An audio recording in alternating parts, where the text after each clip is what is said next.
Encontre seu propósito espiritual agora com o curso Caminho do Iluminado. Descubra seu verdadeiro eu e aprenda técnicas poderosas junto com uma comunidade apoiadora. Inscreva-se agora! Minhas queridas irmãs, meus queridos irmãos espíritas, jovens, nossos votos cordiais de muita paz. Entre as mulheres notáveis da história do cristianismo primitivo, destaca-se uma mulher africana que nasceu no norte daquele continente, em Tagaste, e passou a história como o incomparável símbolo da fé. Essa mulher admirável, Mônica, era cristã arrebatada por Jesus. Naquela oportunidade, o cristianismo ardia nas almas, como labareda que crepita, eliminando as impurezas e proporcionando a limpidez de dentro para fora. E Mônica, ao manter contato com Jesus, deixou-se arrebatar. Viria a consorciar-se com Patrício Romano, romana, que também ela o era, chamado Patrícios. E este homem era o oposto dos valores espirituais dessa mulher abnegada. Amante dos deuses, dedicava-se, segundo a história, a uma vida de dissipações.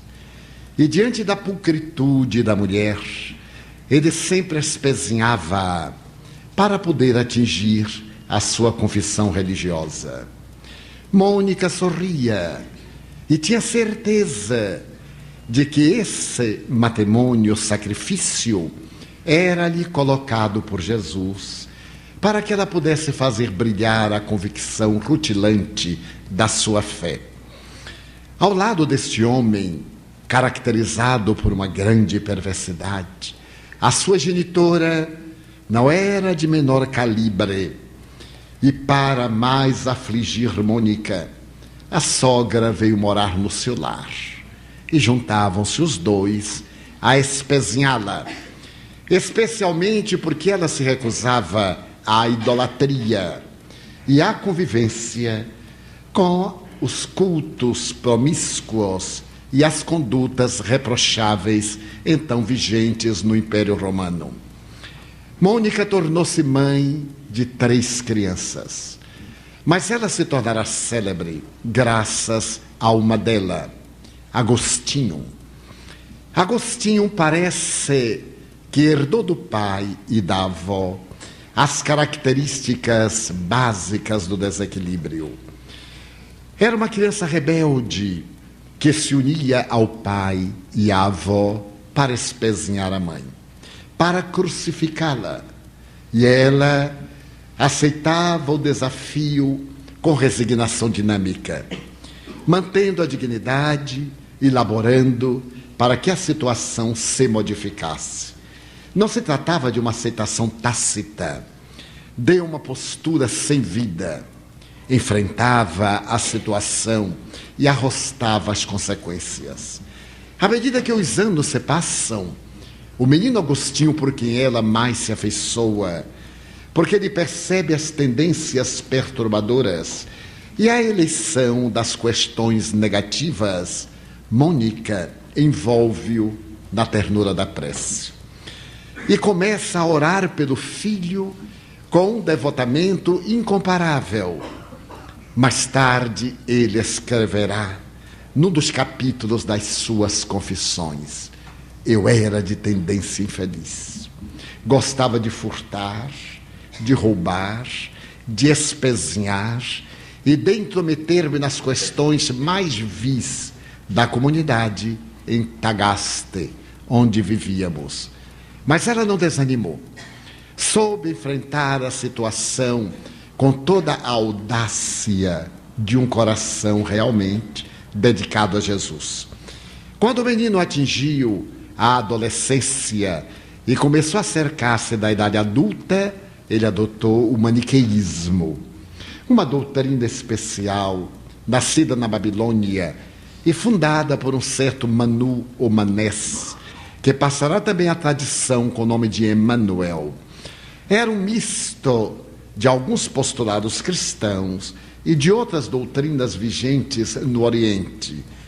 Apesar de ser uma doutrina rigorosa, permitia determinadas licenças morais que facultavam ao jovem Agostinho uma conduta bastante regular. Nesse ínterim, morre Patrícios, e Mônica, viúva com os 3 filhos, acompanha até o momento final a desencarnação da sua sogra, mulher que tanto a havia hostilizado, tornando a sua vida um calvário ao lado do marido igualmente perverso. E nesse momento, o jovem Agostinho revela grandes pendores intelectuais para a retórica, para a oratória, e resolve fazer os seus cursos na Itália, na cidade de Milão. Transferem-se Mônica e a família a Milão, onde Agostinho vai estudar com os mais eminentes mestres da língua latina, especialmente essas 2 doutrinas nas quais se doutora e se celebriza. Logo quando ele se torna um dos grandes mestres da lógica, da retórica e da oratória em Milão, a cidade está sendo visitada por um grande apóstolo do cristianismo. Na sua catedral, a primeira, não a atual, está presente um homem admirável, cuja palavra incendeia os corações. Quando ele fala sobre Jesus, o seu verbo, portador de uma eloquência incomum, faz que ardam nas almas os chamados pecados, as tentações, cedendo lugar à presença das virtudes, aquelas que serão mais tarde denominadas virtudes teologais: a fé, a esperança, a caridade, a humildade, a compaixão, o perdão. E Ambrósio atrai mesmo aqueles que não são cristãos para que o venham escutar nos seus memoráveis sermões. Agostinho permanece com a sua vida vulgar. Ele continua adotando um comportamento bastante vil, amancebado, tornou-se pai. Irresponsável, não cuida do filho, e a mãe prossegue orando. Ela não insta para que ele mude de atitude. Quando as circunstâncias lhe permitem, ela fala-lhe sobre Jesus. E ele, com a habilidade do retórico e com as grandes armas da lógica, procura confundi-la, mas é muito difícil confundir os simples de coração e os puros de sentimento. Normalmente os intelectuais confundem-se com muita facilidade, porque as suas mentes ricas de ideias muitas vezes ficam entorpecidas pelo terrível bafio da vaidade e da presunção. Mas os simples de coração, os puros, são autênticos, e por mais que se tentem confundi-los, eles permanecem na sua superior ingenuidade, dando provas da sabedoria daquilo que haviam elegido, a pureza dos sentimentos. É nesse momento que Agostinho tem a oportunidade de ouvir falar a respeito de Ambrósio e vai escutá-lo. Sendo um exímio orador, ele vê naquele oponente teológico um exemplo digno de ser imitado. E se deixa tocar pelo verbo flamívono do cristão, que era considerado bispo, e a partir de então mantém contato com ele para poder debater as bases da sua doutrina e as bases propostas por Ambrósio através do cristianismo. Conta-se, sem nenhuma referência histórica, aliás, que certo dia ele estava confuso e teria escutado a voz de um jovem que lhe dizia: vai à catedral e segue aquilo que for apresentado, porque hoje é o teu dia. O jovem Agostinho dirige-se à catedral. À época, as mensagens cristãs eram retiradas de pergaminhos ou de peles de animais e eram ao acaso, entre aspas. Lia-se um texto das Escrituras, um versículo às vezes, e se montava o tema sob superior inspiração dentro daquilo que havia sido desvelado. E Ambrósio, quando abre o pergaminho, ele tem a ocasião de deter os olhos nesta frase: aquele que não deixar tudo por mim, tomando a sua cruz e seguindo-me, não é digno de mim. Agostinho teve um impacto. Era violento demais. Esse homem não se contentava com o pouco, com a adesão. Ele queria tudo, queria a vida. Desejava que o indivíduo se renunciasse a si mesmo, a esses valores que caracterizam as nossas vaidades e que estão íncitos em nosso ego, aquilo que é preponderante em nossa luta, na qual a predominância do mais forte coloca-o na posição de comando. Então isso lhe causa um grande choque. Será que alguém seria capaz de renunciar-se aos ideais, à vida, para poder segui-lo sem discussão? Tomar a sua cruz, submeter-se-lhe e acompanhá-lo pela grande trajetória que ele determinaria?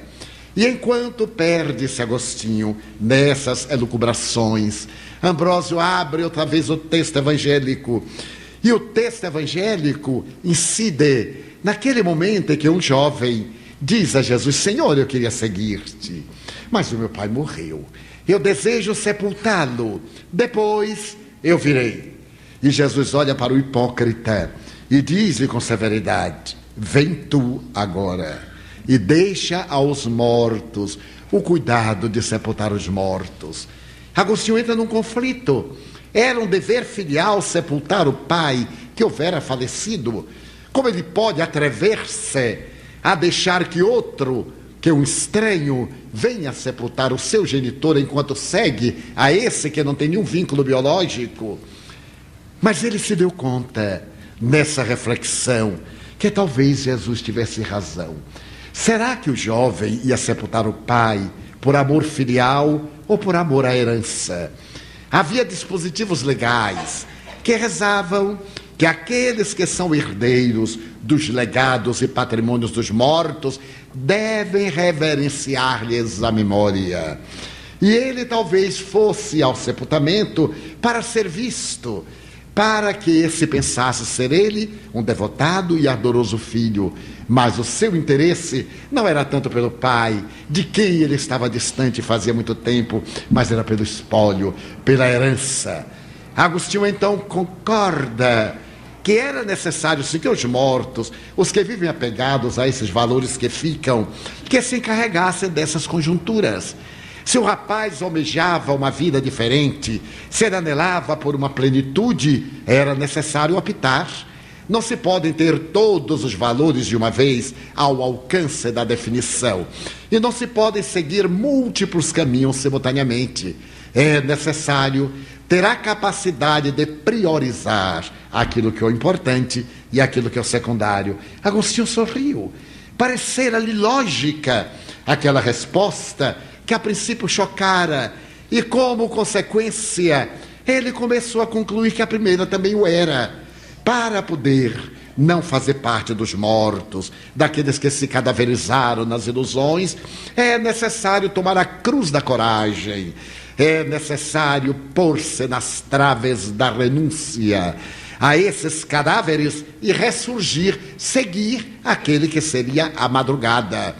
Ele agora começa a sorrir quando Ambrósio abre por terceira vez um outro pergaminho e os seus olhos incidem em outro diálogo em que um jovem diz: eu quero seguir-te, mas amanhã haverá uma corrida de quadrigas e é a oportunidade de Israel de esmagar o vencedor romano.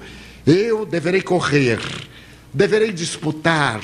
Preparei-me com cavalos que vieram importados da Dalmácia para no circo em Cesareia esmagar o romano triunfador em Israel, passar a situação que merece. Então Jesus diz ao jovem: vem agora, amanhã será tarde demais. Então Agostinho começa a pensar como ele é imperioso, Como esse homem é exigente, para ele não ter amanhã. É um eterno agora. A decisão deveria ser nesse momento. E quando ele está perdido nessas reflexões, Ambrósio começa a interpretação do último texto para o primeiro. E assevera: o jovem optou pela corrida. Ele desejava sim o triunfo do reino dos céus, sem abdicar da projeção social na comunidade terrestre. E foi a corrida de quadrigas. No momento em que ele fazia uma das grandes curvas do imenso circo de Cesareia, que fora construído por Herodes o Grande em homenagem a César, o imperador, uma das rodas desloca-se do veículo, ele tomba, os cavalos esmigalham-no, os carros que vêm depois despedaçam-no, e ele perdeu a sua grande chance. Então agora Agostinho fica preocupado, porque sem dúvida a vida da terra é uma ilusão. Às vezes vamos perseguir aquilo que nos parece fundamental, e esse fundamental arrebata-nos a existência, do que nos valem glórias, títulos, homenagens, que ficam quando nós partimos com o coração desfigurado e a alma embrulhada em angústia. A voz de Ambrósio ecoa na catedral, Agostinho treme e rende-se a Jesus. E ao sair dali, é um outro homem. Renasce na própria existência, abraça sua mãe e fala-lhe com infinita ternura: venceste. As tuas orações foram ouvidas pelo Senhor dos mundos. Tu venceste, minha mãe. Ela o abraça ternamente e diz-lhe: 27 anos de orações, meu filho, para resgatar-te do mal. Agora o objetivo essencial da vida de Mônica havia sido logrado. Agostinho já não deseja mais ficar em Milão.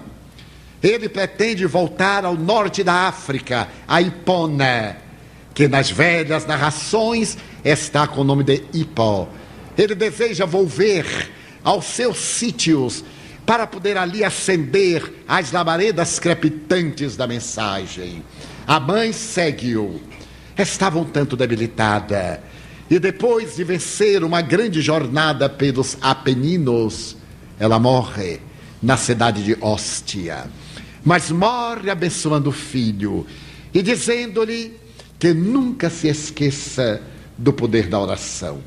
A oração é portadora de um vigor que modifica qualquer tipo de estrutura, que ele havia sido arrebatado aos céus interiores através da sua contínua oração. Agostinho volta a Hipó, vai poder estudar a proposta de Jesus, recebe o sacerdócio católico e, como era hábito na época, é nomeado bispo da África, bispo de Hipona. E o primeiro trabalho que ele faz é, na moderna psicanálise, a primeira demonstração de autopsicanálise. Ele faz um exame da sua estrutura comportamental. Ele faz uma análise profunda dos seus erros. Ele autoanalisa-se e escreve o memorável Confissões, uma das obras básicas do cristianismo primitivo, que enseja ao indivíduo uma reflexão profunda a respeito dos seus erros e também sobre as ensanchas que tem de encontrar a paz e a plenitude. Todos temos o direito de errar e todos equivocamos-nos, mas nenhum de nós tem o direito de permanecer no erro. O erro é uma experiência que nos ensina como não fazer. É nada mais do que um método pedagógico que nos vai levar ao acerto. Todo e qualquer empreendimento é feito através dessa proposta metodológica da pedagogia. O erro e o acerto, a queda e o soerguimento, até que se fixam no indivíduo aqueles valores considerados eticamente corretos. Agostinho teve essa coragem. Ele percebe que o sexo era um espinho na sua carne, como também o fora da carne do apóstolo Paulo, que procurara resistir com todo vigor Ele, um homem vígil, másculo, que procurou canalizar todas as suas forças para o ideal da mensagem que o abrasava, não podia deixar de ser uma criatura humana. E normalmente ele era atraído pelo instinto de procriação e reagia através da força lógica do trabalho, exaurindo todas as energias no sacrifício para poder preservar-se e trabalhar muito mais pelo apostolado de Jesus. Agostinho, então, de tal forma, procura vigiar o sexo, que a partir daí teve o máximo de cuidado para nunca mais ficar a sós com uma mulher, que seria a melhor maneira de vencer os seus impulsos. Ele não sabia até quando as suas resistências poderiam manter-se em equilíbrio. Depois de uma vida de dissoluções, de uma vida de hábitos, era muito mais difícil de reabilitar-se e atribuir-se novos costumes do que se desde cedo ele tivesse vivido em uma disciplina de abstinência. Então, a partir desse momento, nas suas confissões, que são de uma beleza incomparável, ele exalta Jesus, a força de Jesus, e prossegue escrevendo mais tarde a célebre Cidade de Deus em 30 volumes e torna-se o maior pensador do cristianismo primitivo, graças às orações de sua mãe, a devotada Mônica. Iniciamos o nosso encontro desta noite com a exaltação da oração, porque Allan Kardec, em O Livro dos Espíritos, na questão 658, quando se refere à lei de adoração, interroga qual é a finalidade precípua da oração. E as entidades venerandas que nos trazem a codificação asseveram que a oração tem por finalidade essencial adorar a Deus. Orar é abrir a alma para poder entrar em sintonia com Deus. Mas logo depois, na 659 e nas seguintes, os espíritos asseveram que a oração deve ser colocada sob 3 aspectos. Primeiro, como um ato de louvor. Depois, como oportunidade de solicitação. E, por fim, de gratulação. Louvar, pedir e agradecer. São as 3 etapas da oração na visão da doutrina espírita. Normalmente recordamos-nos da oração para pedir e realizamos o nosso petitório de uma maneira mesquinha, como se a divindade necessitasse de bajulação.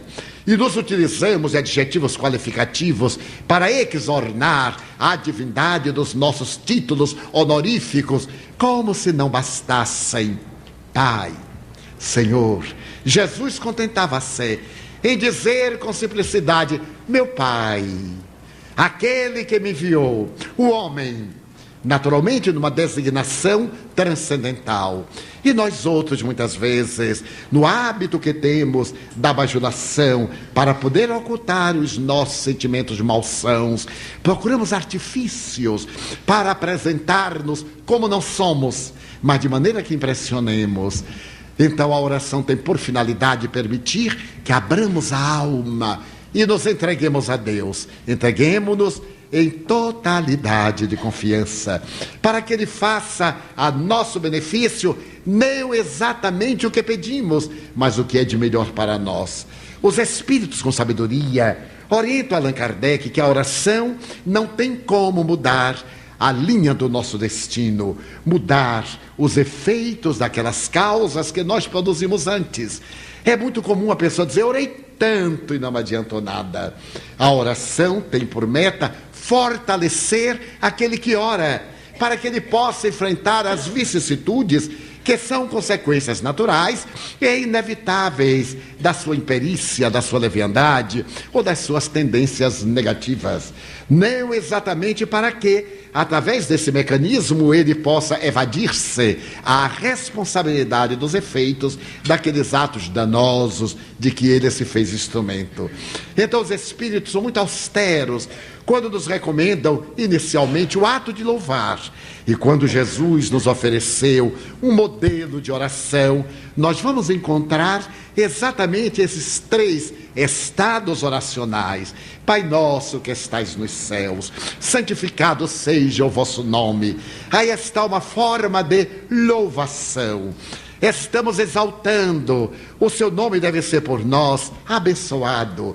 A realidade desse ser transcendental deve ser considerada na exaltação da sua obra, os céus, no sentido do infinito, do cosmo. Logo depois da exaltação, os pedidos que são naturais: venha a nós o vosso reino, seja feita a vossa vontade. Estamos submetendo-nos, pedindo, e logo o pão nosso de cada dia dai-nos hoje.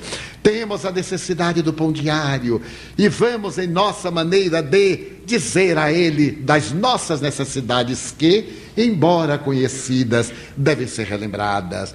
Porque muitas vezes dizemos: eu não vou pedir nada, Ele sabe quais são as minhas necessidades. É uma atitude petulante. É claro que Ele sabe, mas Ele espera que tenhamos a humildade de reconhecê-las, de submeter-nos aos impositivos da lei e aguardar os resultados saneadores desse mal. Por fim, nós nos submetemos à sua disposição. É a maneira de agradecermos. A oração tem um poder incomparável, que durante muito tempo fez parte da mística. Durante um período da humanidade, particularmente depois da segunda metade do século XIX, quando a ciência começa a montar os gloriosos laboratórios, quando a filosofia tresvaira e a religião debilitada deperece, a palavra oração tinha um sentido quase pejorativo. O indivíduo que orava demonstrava ser uma pessoa sem as forças morais para resistir aos impactos. E muita gente tinha vergonha de dizer que orava, que buscava Deus através da prece. Felizmente, graças à evolução da psicologia transpessoal, ao conhecimento das leis da física quântica, a oração volta a ocupar o seu lugar de destaque na comunidade intelectual, porque essa mesma comunidade intelectual chegou à conclusão de que nós somos seres eminentemente psíquicos. Nós somos o que a nossa mente engendra. Aquilo que nós pensamos, nós modelamos. E estamos ininterrompidamente construindo o ser que nós nos aceitamos como verdadeiro. Então a moderna fisiologia, a neuropsiquiatria, as doutrinas da cerebrologia são unânimes. E estabelecer que tudo aquilo que cultivamos no campo mental torna-se realidade na área da saúde ou no campo do nosso comportamento.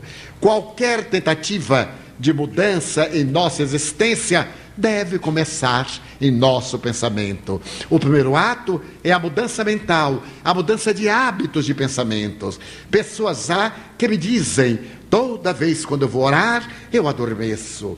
E muitas vezes, para poder driblar a insônia, eu permito-me as fantasias eróticas e fico com a minha mente enriquecida de fantasias e adormeço sorrindo, porque aquilo me apraz. Eu digo: vai diretamente para o umbral, para continuar nas suas elucubrações, agora não mais mentais, senão nos intercursos da banalidade e da perversão. O indivíduo não tendo o hábito de orar, é claro que toda vez quando ele tenta fazê-lo, ele entra num torpor, como em qualquer uma atividade de natureza a mais variada. A ausência do hábito saudável leva o indivíduo a um estado de entorpecimento. Toda vez que nós desejamos mudar um hábito arraigado, teremos que preservar a nossa instância mental e repeti-lo até criar um novo condicionamento. Então esse novo condicionamento transforma-se em uma segunda natureza, o que levou a lógica a dizer que os hábitos são a nossa segunda natureza. Todos temos hábitos. Quem os não tem saudáveis tem-nos desequilibrados, porque os hábitos são as necessidades do nosso comportamento, e o hábito de orar é um deles. Outras pessoas me dizem: mas eu me deito tão cansado que não tenho tempo de orar. Por que nós deveríamos orar apenas quando nos vamos deitar e estamos exaustos, por que não fazer da nossa vida um ato de oração?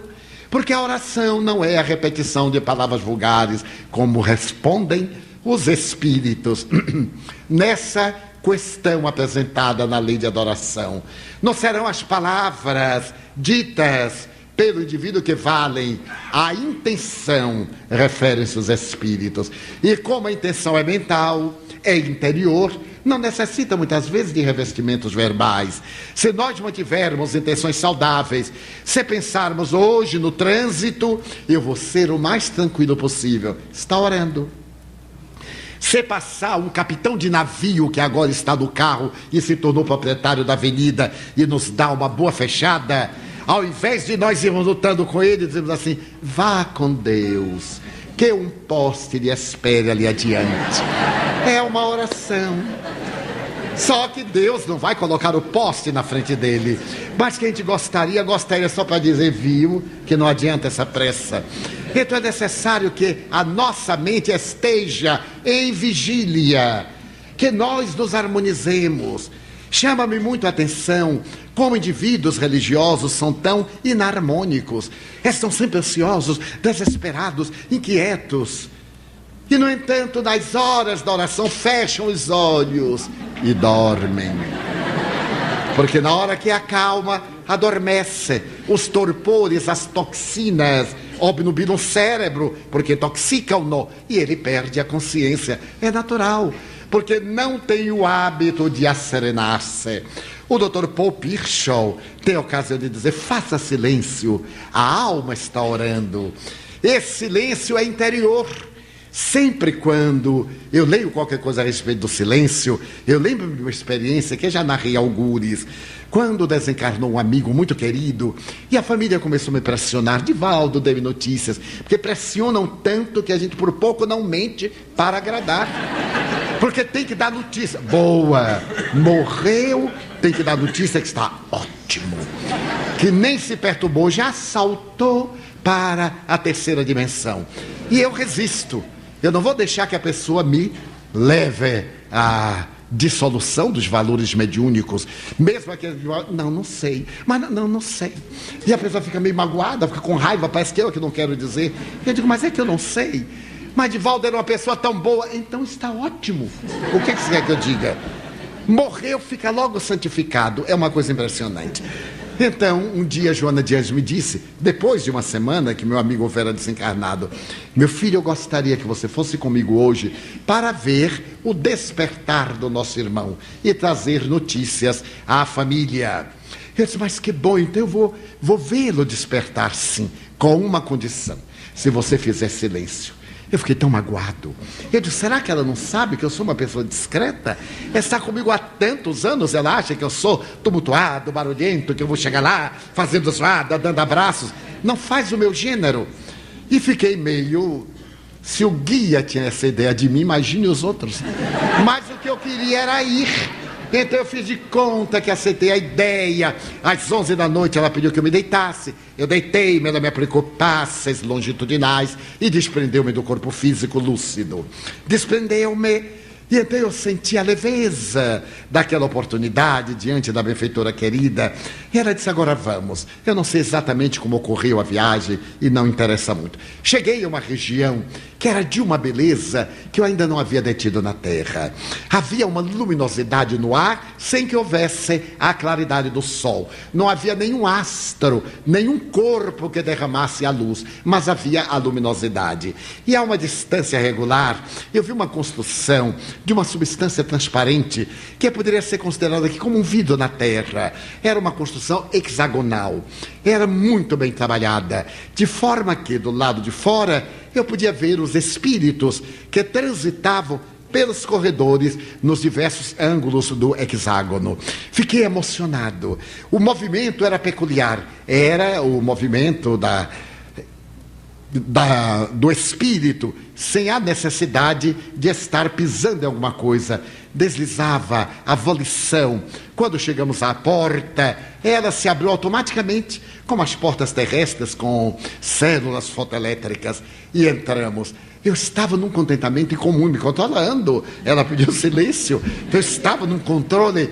Quando de repente dobramos um ângulo e eu vejo meu amigo naquela enfermaria, uma senhora veneranda sentada à cama e ele apoiado no seu regaço. Quando eu vi, eu tive uma emoção e ele tremeu. E Joana me disse: silêncio mental. Eu havia disparado um dardo, a emoção, e ele recebeu meu dardo. Aí eu compreendi a necessidade do equilíbrio, como dizia Buda: contemplar sem se emocionar. Contemplar apenas, não sentir emoções, não justificar, não raciocinar. E é muito difícil, mas é a contemplação, é o estágio superior da meditação antes do êxtase.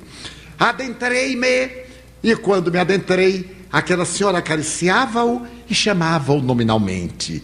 Eu percebi que se tratava da sua mãe desencarnada. Ele despertou como qualquer indivíduo no pós-cirúrgico. Despertou um tanto amolentado, olhou em volta, e quando ele cingiu os olhos no da sua genitora, ele teve um impacto e disse: mamãe, mamãe, você é aqui, mas você está morta, mamãe. Ela disse: você também, meu filho. Somente que ambos estamos vivos. E acarinhou-lhe a cabeça: não existe a morte. Você atravessou essa paisagem lúgubre da perda do corpo e da aquisição da plenitude. Fique em paz, meu filho. Ele então teve aquela surpresa, aquela felicidade, porque mesmo acreditando na vida depois da morte, o constatar é o coroamento do acreditar. É o momento culminante da nossa crença. Ele então sorriu emocionado e disse: mamãe, realmente eu... Foi, meu filho, lembra-se da dor terrível que você sentiu no peito? Foi um infarto do miocárdio. Dele você não retornou. Já se passaram dias. Você veio trazido para dormir, enquanto o corpo era portador da libertação dos fluidos mais vinculados ao seu perispírito. Agora que você não tem mais nenhuma ligação com a matéria em decomposição, você desperta no grande lar. Ele sorria e chorava. Então ele olhou em volta e me viu. Olhou e disse: Divaldo, você também já morreu. E eu lhe disse: ainda não. Adorei o ainda. Ainda não. Você está aqui, eu digo, em corpo espiritual. E ele perguntou: e minha mulher? E meus filhos? E começou a chorar. A mãe lhe disse: estão muito bem, com saudades, é natural. A mesma saudade que deles você vai sentir. Somente que é uma saudade luarizada pela esperança do próximo reencontro. É uma questão de mais ou de menos dias, quando eu levarei para visitá-los, meu filho. O nosso Divaldo vai retornar e vai dar notícias que você está muito bem, com as aflições naturais de um despertamento, caminhando para a saúde integral. Então, fique em muita paz, durma. Durma um pouco mais, refaça as suas energias, acalme-se. E ele novamente entrou no letargo pelo sono espiritual. Então eu voltei muito lúcido e dei notícias à família. Então o silêncio não é apenas a falta de expressões verbais. As pessoas estão caladas e está um tumulto dentro, um vozerio na cabeça, uma agitação, pensando quantas coisas de vez. É necessário aprendermos a fazer silêncio, a disciplinar a mente, uma ideia após a outra.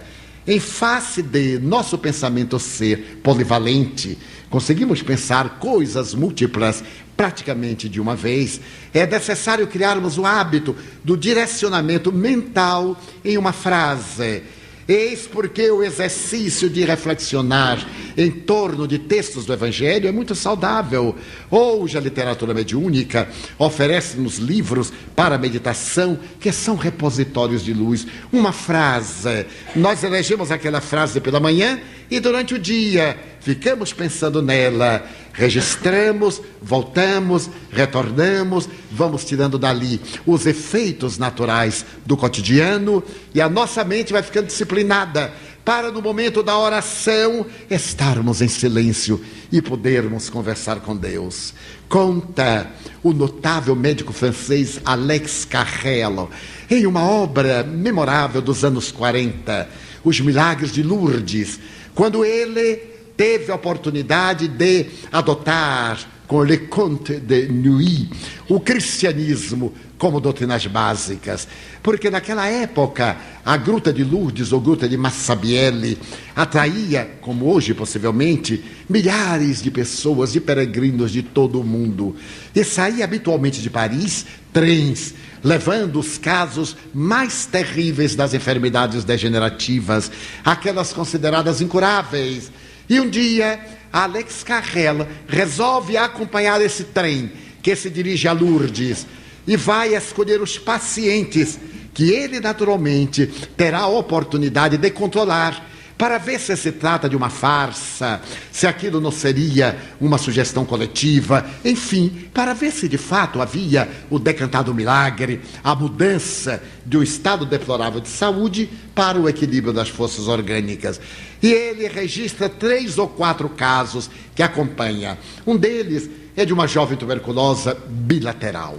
A viagem penosa, à época, aquelas locomotivas terríveis, os trens sem conforto, as classes superlotadas e aquela tuberculosa com frequentes crises de hemoptise. Ele teve a ocasião de tomar-lhe o pulso, de examinar a temperatura e momentos houve que ela chegou a ter 40 graus de febre. No dia seguinte pela manhã, ela estava debilitada, quase sem forças, e ao chegar em Lourdes, fascinou o espetáculo daqueles que transportavam os doentes até a Gruta de Massabielle, uma grande área hoje onde está uma imensa catedral, e ali está Bernadotte Soubirous, a jovem que teria visto Maria de joelhos diante da estátua denominada Nossa Senhora de Lourdes. Aquelas pessoas que carregavam os doentes eram antigos pacientes que se curaram, e em forma de retribuição eles tornaram-se padroeiros dos enfermos que chegavam. E o médico pede que a jovem seja levada com alguma urgência e vai ao lado dela. Ela está quase que na agonia. Vai levada e colocam-na naqueles lugares reservados aos pacientes mais graves, paralíticos em cadeiras de roda, pessoas conduzidas em macas especiais, e ela também. E o médico fica olhando-a. Começa o ministério da missa, o culto da religião predominante. E ele fica olhando para ela e percebe que ela abre os olhos e fixa-os na gruta. E então ele percebe o movimento dos lábios de uma pessoa que está orando. Aquela palidez que era típica da tuberculose, subitamente foi dominada por um rubor. No momento em que o sacerdote falava sobre o Kyrie eleison, e então ela entra numa espécie de êxtase, tosse um pouco mais e continua orando. Ela não está mais em contato com nada, senão os olhos fixos naquela gruta e a alma totalmente vinculada ao desejo da recuperação. Ele está fixando-a, detida, demoradamente, e vai percebendo todas as nuances das emoções refletidas na face descarnada daquela paciente. No momento em que termina a missa, ele dobra-se e toma-lhe o pulso. Estava perfeitamente normal. A temperatura estava totalmente normal. Ele agora vai tomar o de espanto. Toma do estetoscópio, pede que ela se erga, ela levanta-se, e ele começa a auscultá-la, a auscultar as áreas pulmonares onde estavam as célebres cavernas do bacilo de Koch. E os pulmões estão absolutamente refeitos. Ele não pode acreditar. Ele havia examinado aquela jovem um pouco antes, quando ela viera de Paris. Agora ela consegue falar com tranquilidade, mover-se. E ele pergunta-lhe: o que era que você estava fazendo quando olhava para a gruta? E ela disse: orando. Eu estava me entregando a Deus, que Ele fizesse por mim o que fosse da sua vontade. Você pediu a cura? Não me lembrei. Eu pedi que Ele fizesse de mim o que fosse de melhor para mim mesmo. E Ele optou pela restituição da minha saúde, porque certamente eu devo fazer algo em favor de mim mesma, em favor do meu próximo. Ela havia orado, e a prece havia sido o mecanismo que lhe restituíra a renovação orgânica. Milagre, bradam os teólogos. Impossível, dizem os cépticos. Perfeitamente normal, assevera a ciência moderna. A ciência assevera que nós temos uma energia vital. Essa energia que o Dr. Pichot chama a quinta força, porque além da gravidade, do eletromagnetismo, da força quântica forte, da força quântica fraca, que rege o universo, há essa energia que foi detectada desde muito antes nas civilizações antigas e recomposta por Paracelso. Mais tarde, nós teremos a oportunidade de ver Mesmer identificando-a, e a posteriori nós teremos a ocasião de ver os grandes médicos como Bright e como Broca identificar essa energia que é íncita em todas as formas vivas, que é natural de todos os seres vegetais, animais e humanos, e que resolvem dar denominações típicas de cada área. Mesmer resolve chamar o magnetismo animal, Rickenbach a força ozônica, outros chamam o corpo astral, a energia vital, ou mesmo a energia cósmica. Mas ela é uma realidade. E hoje se assevera que ela pode ser enviada com uma velocidade maior do que a da luz, de mais de 300 mil quilômetros por segundo. E as experiências de laboratório demonstram-lhe a realidade. Qual ocorreu com a parapsicóloga doutora Luísa Raine, a esposa do pai da parapsicologia. Ela narra numa das suas experiências de parapsicologia que estava com uma amiga, quando de repente a amiga dobra-se e diz: algo aconteceu com Nelo, e dobra e sente uma dor no peito e começa a gemer como se seu peito estivesse esmagado, e diz a doutora: algo aconteceu com Nel, o marido. 2 horas depois, elas vão saber que Nel fora vítima de um acidente automobilístico e que a direção entrou-lhe pelo tórax, exatamente naquele momento. E a doutora Raine chama de telessomatização.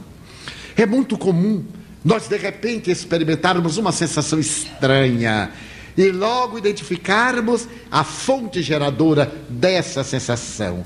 É a energia vital, é esse princípio de energia que está no universo, e a energia que leva as nossas orações aos grandes centros de registro do mundo espiritual, e que também leva as nossas orações a Deus. Então, se nós conseguirmos orar, nós iremos encontrar o segundo ponto para a realização planificadora da nossa vida: o amor. Porque através da oração nós nos dulcificamos e passamos a experimentar e vivenciar o sentimento do amor, porque nos desarmamos. Nós armamos-nos mais do que amamos, e é necessário que nos desarmemos através do amor. Há na literatura clássica, na obra de Don Quixote, um momento culminante, quando esse homem, elaborado pelo pensamento grandioso de Cervantes, apaixona-se por uma prostituta. No seu delírio, na sua luta contra os cavaleiros que ele encontra nas pás do moinho, ele termina por encontrar uma meretriz. E como estava naquele delírio, ele apaixona-se e nela vê o protótipo da mulher virtuosa. Aquela mulher encantadora, bela, que eu não era. Mas no delírio, ele tem essa visão de algo que acalentou em toda a vida e agora projeta nessa mulher. Procura encantá-la, enobrece-a, dignifica com palavras que ela não estava acostumada a ouvir.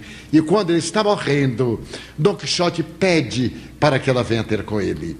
E quando ela chega, ele chama de Dulcinea. E fala que Dulcinea é a virgem mais casta de toda a Espanha. É a mulher ideal, a mulher nobre. Então ele fala ali com imensa ternura e diz-lhe que espera que ela lhe seja fiel na memória. Pede-lhe para que ela preserve aquele momento para sempre na sua vida. E morre. Então os psicólogos chamam efeito Dulcinea. Ela mudou de vida. Porque aquele amor que lhe foi dado, aquela emulação, sem nenhuma censura, aquele devotamento fez que o seu mundo interno elaborasse campos vibratórios saudáveis que lhe modificou os hábitos doentios. E a partir de então, ela torna-se a Dulcinea de Dom Quixote. Não será mais ou menos isso que aconteceu com a mulher equivocada de Magdala? Ela estava acostumada ao comércio servil da carne, a vender ilusões, quando encontra um homem incomparável, que não lhe pede nada, que sorri para ela e diz-lhe: Maria, ama. Mas a quem? Aos teus filhos. Filhos, não os tenho nenhuns. Então, Maria, ama aos filhos que não têm mães, e às mães que não têm filhos. Ele oferece-lhe esse legado incomparável. E aquela mulher que era objeto de escárnio e da sensualidade erótica transforma-se.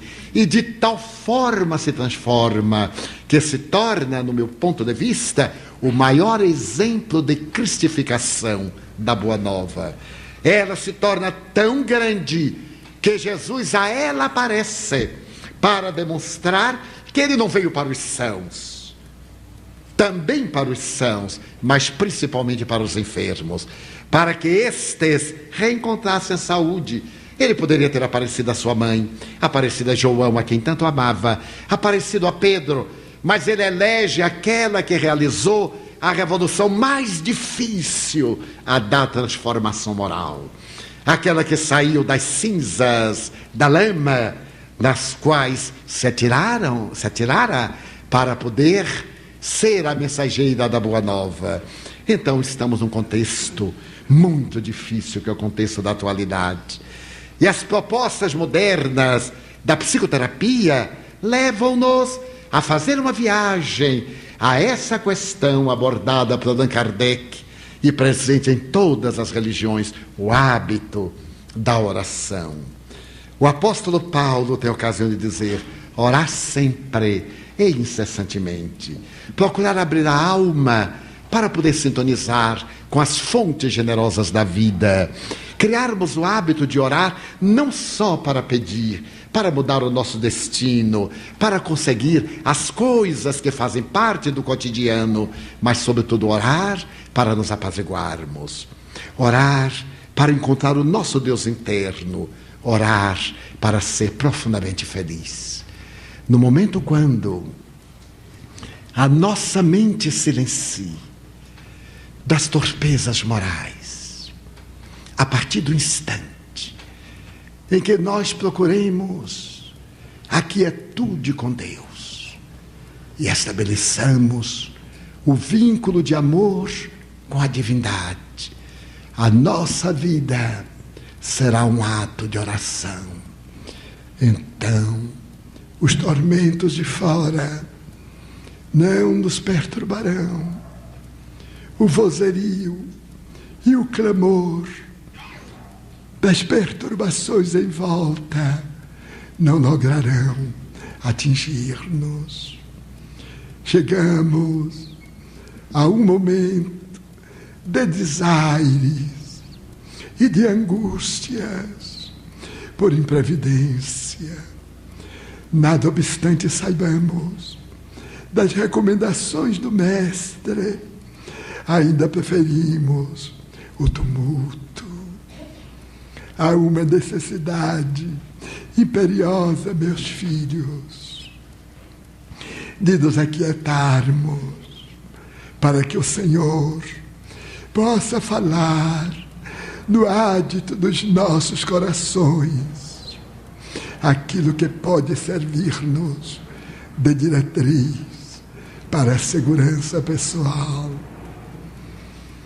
Torna-se-nos indispensável a perfeita identificação com o Pai através da oração. Alguém tornou-se adversário infeliz da nossa existência. Oremos por ele, porque perdeu a direção de si mesmo. A calúnia foi atirada à nossa frente para embaraçar os nossos pés. Oremos, suplicando ao Senhor da vida que ilumine o caluniador e dê-nos resistência para superar a circunstância desagradável. A traição cavou um abismo e nos empurra com o sorriso dos indiferentes. Oremos ainda aí em favor do companheiro equivocado, suplicando forças para não tombarmos na sua cilada. Orar é abrir a alma para Deus, esvaziando-a das paixões, dos limites, das fixações negativas, para que Deus preencha esse espaço com plenitude. Vós fostes honrados com a dádiva do conhecimento espírita. Vós dialogais com aqueles que vos precederam na viagem de volta à grande família. Vós sabeis que não cai uma folha da árvore ou um fio de cabelo das vossas cabeças que não seja pela vontade do Pai, graças às suas leis. Tende coragem. O infortúnio é um acidente de percurso em vossa viagem de evolução. O sofrimento é uma experiência para avaliação das conquistas espirituais de que sois portadores. A carência afetiva, a solidão, constitui o resgate imperioso do mau uso da afetividade que foi conspurcada. Em qualquer situação, tendes a claridade da lei de causa e efeito para entenderdes, mas dispondes da oração para, em comunhão com Deus, superardes os impedimentos e as dificuldades. Não vos desespereis, nunca estareis a sós. Podereis isolar-vos, mas o Pai não vos deixará sem a sua presença. Podereis fugir do suave convívio, mas Ele, através das imarcessíveis leis, espera-vos um pouco adiante. Enxugai então o suor do desespero, as lágrimas da aflição, e buscai a resignação da confiança, orando. Porque através da oração atingireis a meta que buscais, a paz interior que dele te manda. São momentos cruciais. Mesmo os escolhidos correm perigo neste momento da grande seleção. Tende tento e porfiai até o fim. Não vos considereis exitosos antes de encerrada a experiência carnal. Muitas vezes uma viagem não conclui, porque na etapa final há um abismo sem ponte. Esperai, portanto, pela glorificação depois da mortificação. Que o Senhor de bênçãos nos abençoe e que a sua paz siga conosco e leve a todos vós aos vossos lares em clima de harmonia. São os votos do servidor humílimo e paternal de sempre, Bezerra. Muita paz, meus filhos.